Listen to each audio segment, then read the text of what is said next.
Débuter par Strasbourg, c'est de quoi se mettre direct dans le bain. C'est un immense défi tout de suite pour ton équipe.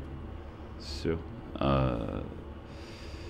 Faut y aller pour faire un truc, c'est clair. On va pas calculer aux mesures.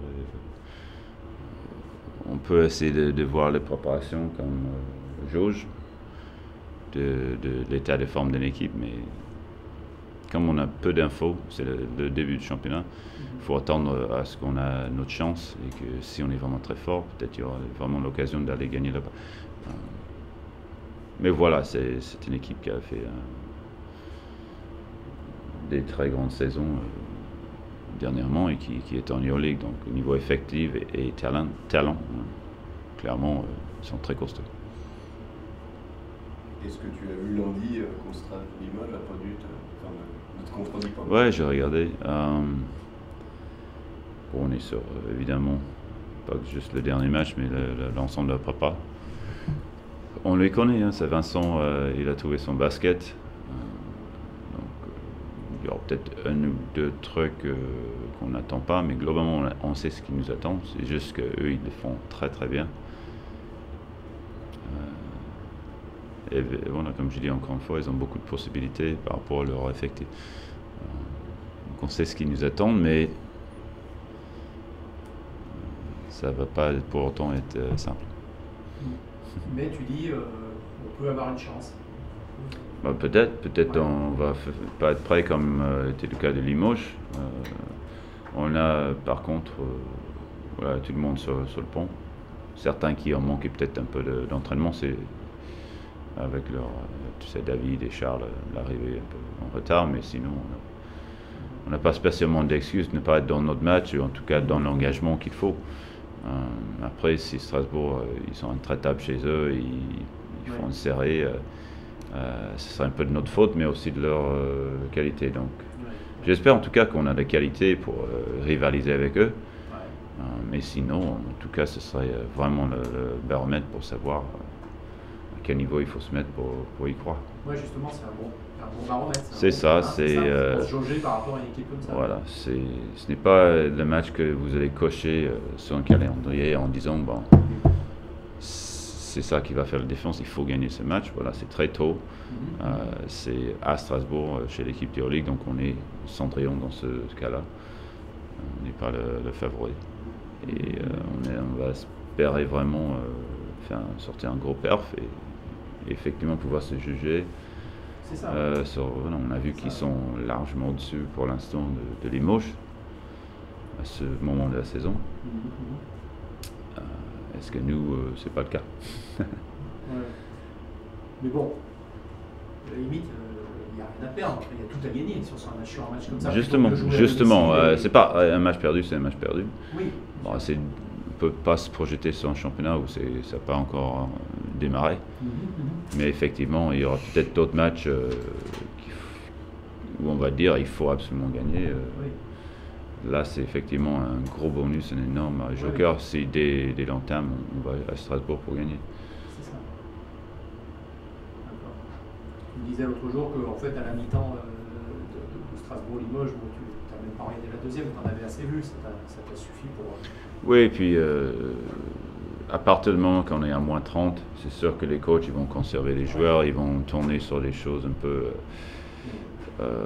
redondantes pour rattraper certaines choses techniques, mais ils ne jouent pas un vrai match tactique. Donc, le premier mi-temps c'était intéressant, on a vu comment ils vont aborder les matchs, tu sais, les premières rotations, peut-être des systèmes majeurs. Bah, après, à partir du moment qu'ils sont euphoriques, le match, ça aurait été à moins de 20, c'est plus 12, plus 15, c'est sûr que je reste, je vois. Mais je trouvais que c'était plus constructif de rester sur le premier mi-temps, revenir sur les autres matchs de prépa. Mais bon, je crois que de toute façon, ce qu'ils ont montré, c'est qu'ils ont le niveau déjà pour dominer. Donc, message clairement reçu. La différence du Strasbourg de cette année par rapport au Strasbourg de l'année passée, c'est qu'il y a plus de talent à l'extérieur. Ouais, bon, on va dire juste qu'ils ont les recrues de marque, c'est Wims et Beaubois qui ont été chacun à leur poste peut-être les attaquants les plus brillants de la saison précédente. Dobbins qui est parti. Voilà, on a des joueurs plutôt défensifs, vaillants, qui sont remplacés par les gros talents d'attaque. N'empêche que les cadres, les vétérans, les joueurs, c'est vrai qu'Antoine était important, donc c'est une perte pour eux. Mais c'est toujours une équipe, je trouve, avec un bon fond, des joueurs durs, collectifs, qui défendent très très fort. Parce que c'était vraiment une équipe très forte défensivement l'année dernière, qu'ils ont gardé. Et je trouve qu'ils se sont évidemment renforcés beaucoup en attaque, où les fois l'année dernière c'était juste. C'est vrai qu'ils perdent Antoine, mais faire venir Beaubois et Wims sur du pur talent offensif, il y a client dans les deux cas. Justement, demain, une des clés, ça peut être un petit peu le poste 4, où ils sont très forts au poste 4, parce qu'ils ont quand même deux joueurs qui sont peut-être dans le top 3 du... Ouais. Et vous êtes très jeune au poste 4, Oui, David. Hein. Ouais, et puis sur tous les postes, honnêtement, c'est vraiment une équipe d'Euroleague. Ils ont du talent et de l'expérience partout. Effectivement, en 4, ils ont un niveau de défense très bon. Bataille, ils ont l'une des vraies références du championnat. Ils ont aussi niveau danger d'attaque, scoring. Ils ont l'autre grande référence du championnat. Donc c'est un duo vraiment très très fort. Mais pareil, ils ont 3 pivots énormes. Un qui est un grand athlète, un autre qui a vraiment la main pour tirer du port, et puis un autre qui est vraiment le technique, le gros qui joue sur la force et technicité. Donc poste 5, pareil. C'est vraiment très, très riche cet effectif. Hein. Ouais, les 5 intérieurs, c'est pratiquement ce qui se fait de mieux en championnat de France là. Sûrement, clairement, le gros investissement. Et pareil, le fait de jouer l'Euroleague, ça attire les joueurs de ce calibre. Donc 5 rotations, c'est une sur-rotation. Nous, on a 4 pros, plus Steph, mais c'est pareil. On a des centimètres, on a de l'expérience, mais on a aussi des joueurs un peu plus jeunes, pas aussi confirmés qu'eux. Donc ça, c'est clair, c'est d'A à Z, je trouve que c'est une équipe très très costaud, sur tous les postes. Ça attaque demain, il était temps que ça attaque. Tu sentais les joueurs qui étaient, excités Oui, c'était atypique. J'espère qu'on n'est pas fatigué, qu'émotionnellement les joueurs sont excités et qu'ils sont prêts. C'est vrai que cette semaine était raccourcie par la Coupe de France qui s'est jouée la semaine d'avant, mais cette semaine avec le match contre Rouen, ça réduit notre temps de récup et temps de tournée un peu répété. Pour vraiment avoir une cadence de reprise où on est ciblé sur ce match de reprise. Donc je trouve que ça arrive vite après un enchaînement de beaucoup de matchs. Ça, c'est des choses, en fait, normalement on aurait voulu éviter, mais qui sont tombées une fois qu'on avait déjà validé notre préparation. Donc c'était pas idéal. Comme je dis, pas de casse pour l'instant. C'est l'essentiel. Est-ce que dans l'esprit, dans l'énergie, on est à 100% prêt? Je l'espère. En tout cas, on n'est pas encore en Coupe d'Europe, donc on a en tous les cas le temps de couper un peu et tourner tranquillement un peu pour vraiment automatiser les choses. Donc oui, c'est jamais parfait, pas, mais comme j'ai dit, l'essentiel c'est que tout le monde est là, en forme, prêt à partir. Quel bilan tu tiens de la préparation? Je viens de le faire, voilà. Ouais, voilà. Tout le monde est là, voilà. Pas de casse. Ça peut toujours être mieux, on peut toujours espérer un peu plus de temps pour s'entraîner. Il y a certaines qui manquent beaucoup, qui sont un peu juste dans l'information, sur les automatismes. Mais ça, c'est normal. Et Charles, David, il faut aussi ces joueurs-là qui... Sûr, après tu as des joueurs que, comme j'ai dit, ils ont déjà l'habitude d'arriver en retard, c'est des internationaux et ils me connaissent, c'est des joueurs intelligents avec de l'expérience, donc voilà, ça facilite beaucoup les choses. Mais Charles surtout qui découvre depuis un bon moment, c'est un changement pour lui, une autre équipe, c'est une effectif, une nouvelle équipe, un nouveau coéquipier. Donc il connaît le basket, il me connaît, n'empêche que ça prend un peu de temps pour prendre sa place et vraiment connaître tous ses coéquipiers. Il fait un travail formidable, je trouve, depuis son arrivée, mais ça fait peu de temps. Pour un joueur aussi important, tout comme pour David. Donc, ouais, c'est ça que je me dis. Bon, c'est jamais idéal. Toutes les autres équipes, ils ont une histoire comme ça. Mais le bilan, c'est pas sur les résultats. C'est à peu près ce que j'attendais. On a rejoué la gagne quand j'avais prévu. On a fait tourner quand je l'avais prévu. Et donc, je trouve que l'esprit, en tout cas, du collectif, de l'ensemble, est très positif. Ça travaille dur. Et maintenant, on verra si on peut se mettre vraiment au niveau. Tu as un seul joueur qui découvre complètement la France, le championnat et tout, c'est Nubil. Nubil, ouais. Qu'est-ce que tu penses de son acclimatation? Je pense que ça va prendre un peu de temps. Je crois que c'est beaucoup sur lui de rester très concentré et motivé et ne pas entrer dans la frustration parce que quoi qu'on dise, il y a l'arbitrage, il y a les règles qui changent. Il y a beaucoup de choses qui changent pour lui. C'est un autre basket. Et c'est pas de sa faute, c'est comme ça. C'est normal, tout à fait normal. Ils n'ont pas les mêmes règles, ils n'ont pas le même arbitrage. Tout change pour lui.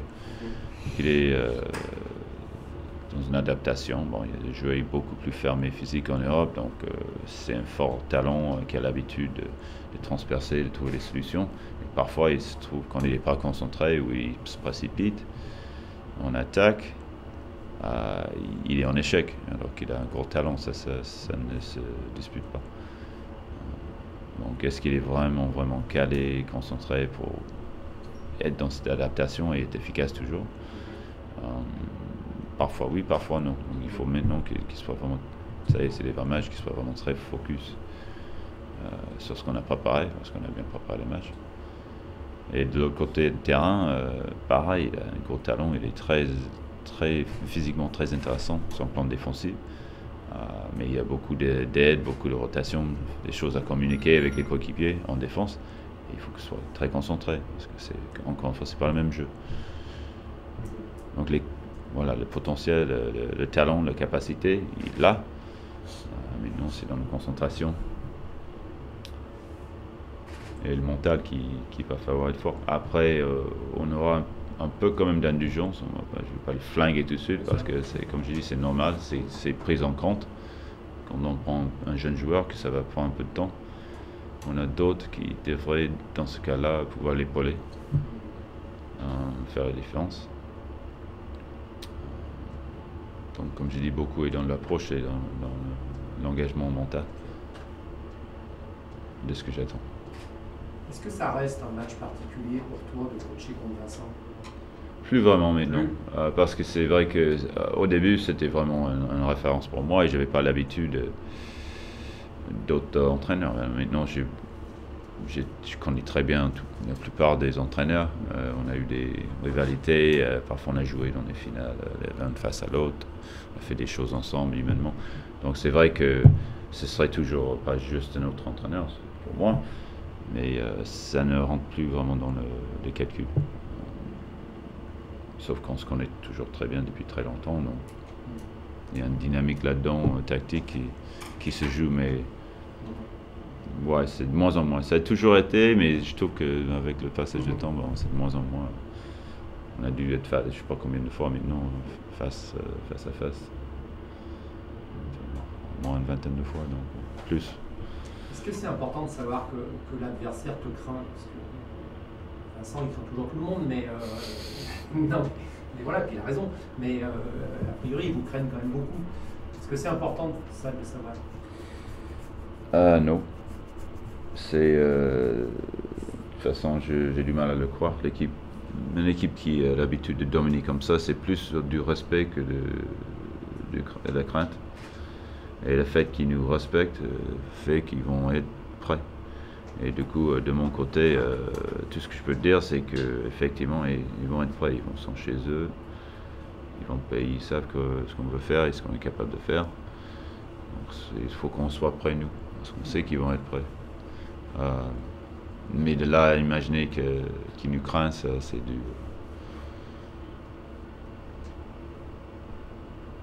on dit ça, c'est c'est une marque de respect pour ce qu'on met, donc c'est un compliment, mais c'est pas pourtant que je crois qu'ils nous craignent.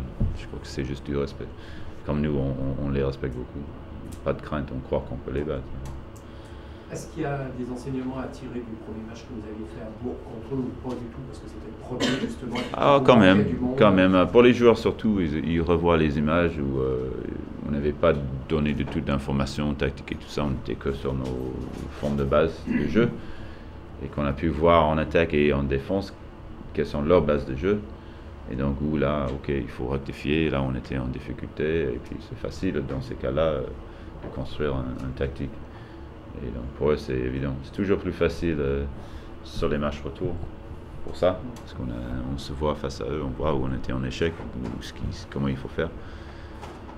Donc un match amical, même à un très bas niveau, c'est pas, comme je dis, un bon baromètre de ce qui va se passer, parce que voilà, c'était le prépa. Mais par rapport au jeu qui va être proposé, ça donne des indices quand même.